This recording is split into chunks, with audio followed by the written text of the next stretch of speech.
When I was a kid, I probably got more of my theology and my understanding of what heaven and eternity would be like from Tom and Jerry than the Bible. You can imagine Tom and Jerry. Jerry walks up with a stick of dynamite and manages to sneak it past Tom, and then Tom blows up and he's dead, right? And now he's floating up to a cloud in heaven wearing white robes with little angel wings playing a little golden harp. What would be funny if it weren't so sad is that you hear a similar message at any funeral you go to. He's resting with God now. His labors are over and now he can rest. Go to sleep, old friend. Some of that might be true now, but it's certainly not true in eternity. In our last video, we talked about the 6 days that we ought to spend working and how best to do those things in light of the new creation. Today, we're going to talk about that 7th day rest. And I'm sure you can anticipate what's coming next. We're going to go back to Genesis 1 and 2. In Genesis 2, verses 2 and 3, it says this: "And on the 7th day, God finished the work that he had done, and he rested on the 7th day from all the work that he had done. So God blessed the 7th day and made it holy, because on it God rested from all the work that he had done in the creation."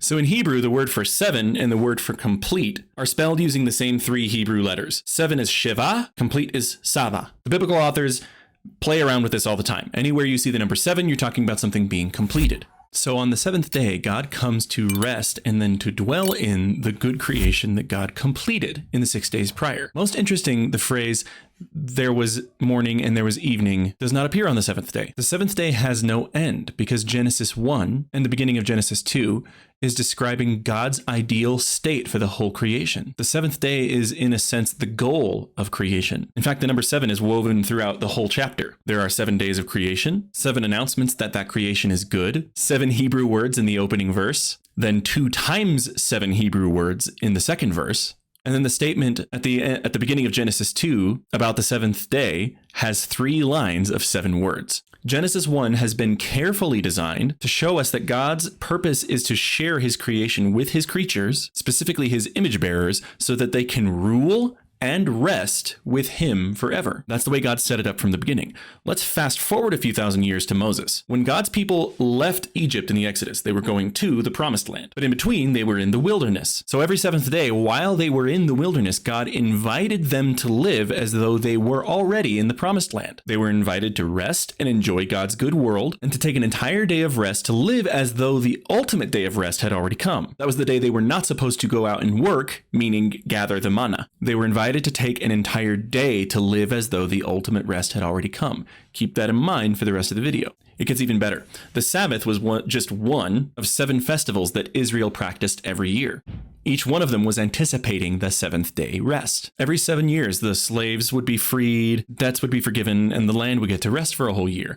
But then every 7 times 7 years, you'd get the ultimate day of rest, which was called the Jubilee. Everything was forgiven, everything was restored to the way it was at the beginning again. Are you starting to see the theme? Every single one of those festivals and celebrations were all pointing toward the hope of the future ultimate rest, which is itself a fulfillment of the rest that God instituted in the first 7th day. Now, of course, we know that the Israelites did not obey and they did not follow this and they didn't reach the rest that God offered to them. In fact, the Old Testament ends and then the New Testament begins with them in exile, enslaved to the evil powers because they chose to do so. This is the part of the story that Jesus walks into.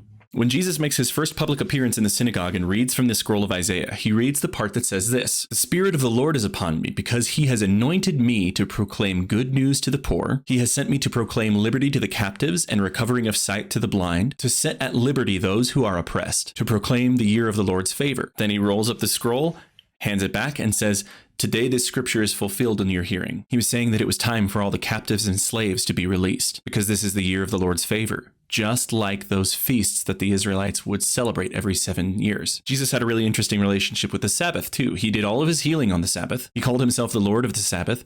It's almost as though he was also treating the 7th day as a day of completing his own work and bringing restoration to the people around him. Even when he died, his body rested in a tomb during the Sabbath on the 7th day. And then on the 8th day, he rose from the dead. The 8th day is, of course, the first day of a new week. There are context clues and textual hints that show you that what they're intending to communicate with Jesus' resurrection is that it was the first day, the dawn of a new creation. So for us, because of the resurrection of Jesus and the resurrection that he has given to us in eternity, we have hope for that same future rest. We are once again, and in a different way, connecting ourselves to the original human calling, to dwell with God in the world that he made and called good, and taking up our rule and our rest alongside him. When the Sabbath command was originally given, it was given as part of the 10 Commandments. But it's actually given 2 times, once in Exodus and then once again in Deuteronomy. The first time it's connected to God's own rest. We rest because God did. It's a pattern for all creation that we're supposed to follow. The second time the command to Sabbath rest is given, it's connected to the Israelites' enslavement in Egypt under Pharaoh. Meaning, remember that God rescued you from that, so don't return again to the life of a slave. You need to rest, and you need to give rest to those who are under your care. The first one is like a positive encouragement. Be like God, who blessed the seventh day and rested after completing his work in the first 6. But the second time, it's more of a solemn, like a reminder. Rest because you're not slaves any longer. So how can we rest today? For the believer, the eternal future is totally secure. The new creation is promised to me by God himself.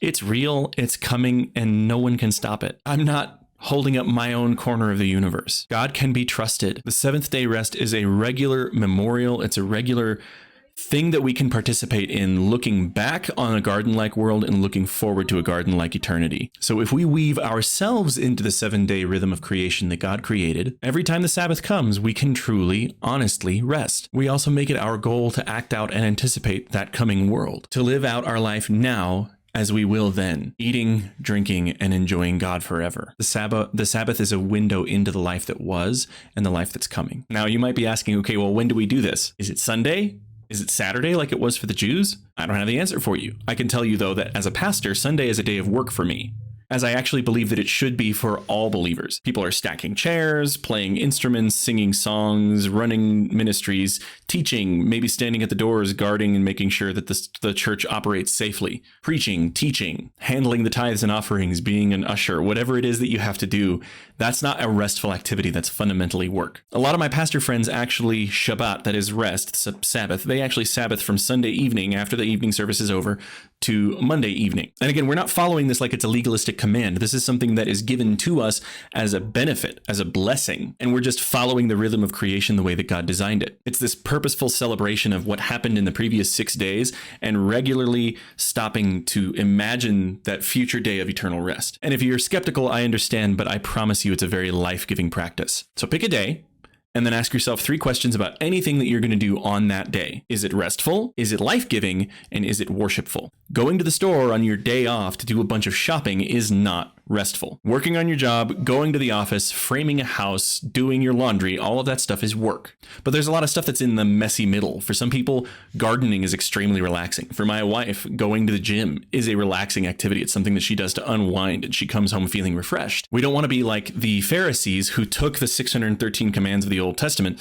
and then added guardrails and other commands on the outside of that, adding thousands of their own commands to follow and then expecting that to be restful obedience. Just take one day, spend time with your family, eat food, preferably food that you had prepared the day before. Leftovers are great Sabbath food. Go out and enjoy a walk in the park. Enjoy God's good creation. Enjoy the relationships you have with other people. Remember that there is a God and it's not you. Trust in him. Let down the weight you're carrying the other 6 days of the week and understand that you're not the one holding up your corner of the universe anyway. Look back at how God gave his own people rest even when they were in the wilderness, recognizing that we're in something like the wilderness now, but God intends for us to have that 7th-day rest even today. Look back at how God has chosen to free his people from slavery and rescue them into his kingdom and rule. Look back on what Jesus did, where the Sabbath was a day of healing and restoration for his people. And look forward to God's promise to bring future restoration in the new creation. If you do it right, one day out of the week can be a perfect balm for your soul, a soft pillow for a weary heart. It's a day to absolutely set aside all anxiety, all fear, all frustration, all striving, all working, all effort, and rest in God himself, both in the fact that he has rescued you, and so you don't need to struggle for your own eternal future security anymore, and to stop and let your heart and your mind and your spirit just fill with anticipation for that future day when God brings rest fully and completely, and there will be no more battle, and there will be no more sin, and there will be no more brokenness or tears or crying or mourning, because the old order of things will have passed away. So we've talked about your work, and we've talked about your rest. And next we need to talk about our human relationships, the only thing that fills out the rest of our calendar and our curriculum for Christ-likeness. So next we'll talk about relationships In the meantime, go ahead and comment down below. Are you resting enough? Our culture is a little crazy, a little bit workaholic, a little bit go all the time, 24-hour news cycle, Twitter feeds blowing up, crazy politics, everything. So how are you going to work, rather? How are you going to rest now that we've talked about this? How do you plan on putting that seventh-day rest into practice in your own life today? I'd love to hear what you have to say. I'll see you in the next video, further up and further in.